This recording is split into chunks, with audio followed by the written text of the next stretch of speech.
ఏది సరైన ఆధ్యాత్మిక మార్గం, ఏది సరైన ఆధ్యాత్మిక సాధన అని మీరు అనుకుంటున్నారు? దానికి ప్రామాణికం ఏంటి?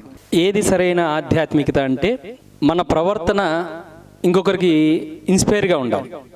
మన ప్రవర్తన అందరికీ కాకుండా శ్రేష్కరంగా ఉండాలి. నువ్వు అలా ఎప్పుడైతే నడుచుకుంటున్నావో అప్పుడు నువ్వు ఆధ్యాత్మికతలో ఉన్నట్టు. ఎప్పుడు నిన్ను తెలుస్తుంది?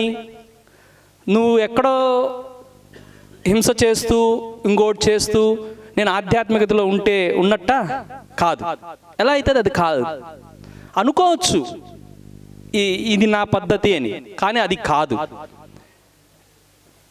ఆధ్యాత్మికత అంటే మనం భయరహితంగా ఉండి ఎదుటి వ్యక్తిని కూడా భయరహితంగా ఉంచుతూ ఆనందంగా ఉంటూ అందరికీ ఆనందాన్ని పంచుతూ మన నడవడిక అలా ఉన్నప్పుడు దాన్ని సరైన ఆధ్యాత్మికత అంటారు. ఇది అందరికీ అవసరము. సరే, గట్టిగా చెప్పలేడదాం. మంచి ప్రశ్న అడిగిందని. నేను గమనిస్తుంటే ఆధ్యాత్మికతలో ఉన్న వాళ్ళ కన్నా ఆధ్యాత్మిక తెలియని వాళ్ళు చాలా హాయిగా ఉన్నారనిపిస్తుంది నాకు. అంటే నువ్వు అనుకుంటున్నావు ఆధ్యాత్మికతలో వాళ్ళు ఉన్నారని. ఎవరైతే హాయిగా ఉన్నారో వాళ్ళు ఆధ్యాత్మికతలో ఉన్నట్టు. మనం అందరం అలాగ ఉండి ఇలా వచ్చిన వాళ్ళమే. ఆ లైఫ్ను చూసాము, ఇప్పుడు ఈ లైఫ్ను కూడా మనం చూస్తున్నాం. రెండింటికి వేరే చూసుకుంటే ఖచ్చితంగా మనకు అర్థమవుతుంది. ఈ సత్యం ఏదైతే అవగతం అవుతుందో, ధర్మ మార్గంలో మనం నడుస్తున్నప్పుడు మన చైతన్యం ఆనందాన్ని పొందుతున్నప్పుడు కొన్ని మూలాలు ఉంటాయి. గత జన్మల్లో లేదంటే గతంలో మనం చేసిన కొన్ని మాటల వలన ఫస్ట్ వాక్క్షేత్రం సరిగ్గా ఉండకపోవచ్చు. అఫ్కోర్స్ నాకు 27 ఏళ్ళకి ఈ ధ్యానం అనేది తెలిసింది. అంతకుముందు నేను అంత చెత్త మాట్లాడాను, అంత నేను పెద్ద గార్బేజ్ సృష్టించేసుకున్నాను. అప్పటికే ఆ గార్బేజ్ క్లియర్ అవ్వాలంటే నేను అప్పుడే వెంటనే ధ్యానంలోకి వచ్చేసాను. వెంటనే అయిపోవాలంటే అదేమి అయిపోదు. అది గార్బేజ్ క్లియర్ అవ్వడానికి కొంత సమయం పడుతుంది. దానికి ఒక పెద్ద ప్రాసెస్ ఉంటుంది. ఆ ప్రాసెస్లో అయినప్పుడు నేను ఆధ్యాత్మికతలో ఉంటున్నాను కదా, నాకెందుకు రావాలి ఈ కష్టం? నేను శాకాహారిగా ఉన్నాను కదా, నాకెందుకు రావాలి ఇటువంటి ఏదైతే నన్ను ఇబ్బంది పెట్టే పరిస్థితులు ఉన్నాయి? నాకెందుకు ఇంత ఆర్థికపరమైన పరిస్థితులు ఇంత కష్టంగా ఉండాలి అంటే కుదరదు. ఎందుకంటే ఇక్కడ కష్టపడినా, నష్టపడినా, ప్రేమ పొందినా, ప్రేమ పొందకపోయినా, ఏం చేసినా, ఏం చేయకపోయినా, ఏం జరుగుతుందో అది జరుగుతూనే ఉంటుంది మన జీవితంలో. అది అవగతం చేసుకోవడానికి ఈ ఆధ్యాత్మికత అనేది ఎంతో తోడ్పడుతుంది. దానికి మనం బాగా మంచి ఆజ్యం పోసింది పిఎస్ఎస్ఎం మూమెంట్. ధ్యానం అన్న ఒక పెద్ద ఆజ్యాన్ని పోసింది. అందరికీ చాలా సింప్లిఫైడ్.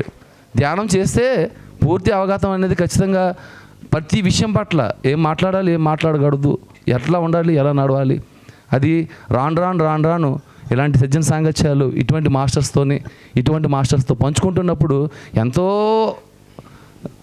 అవిరళంగా ఆ విషయాన్ని మనం అవగతం చేసుకోగలుగుతాం. అఫ్కోర్స్ నేను అలా అనుకుంటున్నాను. ఎస్ సార్, మీరేమంటారు? సరి అయిన ఆధ్యాత్మికత అని చెప్పారు వెంకట సారు.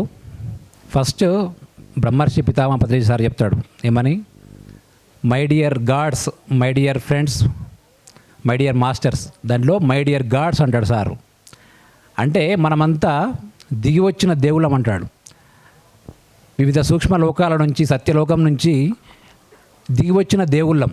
కానీ మనం ఏమనుకుంటాం, మనం సాధారణ మనుషులం, మనమేం చేయలేము, ఏదో దేవుడు తారాత రాసిండి ఇక్కడికి వచ్చి పడ్డాము, మన చేతుల్లో ఏం లేదు అని ఎవరైతే యోగి, ధ్యాని కానీ సాధారణ వ్యక్తి యొక్క అభిప్రాయాలు ఇవి.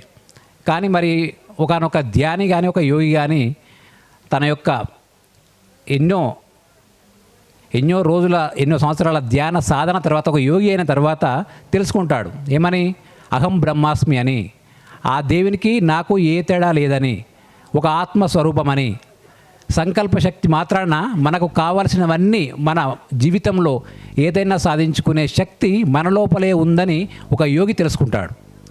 అదేవిధంగా మనము we are not human bodies, we are souls. We are not human bodies, we are souls. అంటే మనము ఈ భౌతిక శరీరము కాదు, ఆత్మ శరీరము. మన లోపల ఏదైతే ఆ బ్రహ్మ పదార్థం నుంచి విడిపడి వచ్చిన ఒకనొక శకలం, ఆత్మ శకలమే మన లోపల ఉన్నది. మనం ఏదైతే దేవుడు అంటున్నామో ఆ పరమాత్మకు మనకు ఏ తేడా లేదు.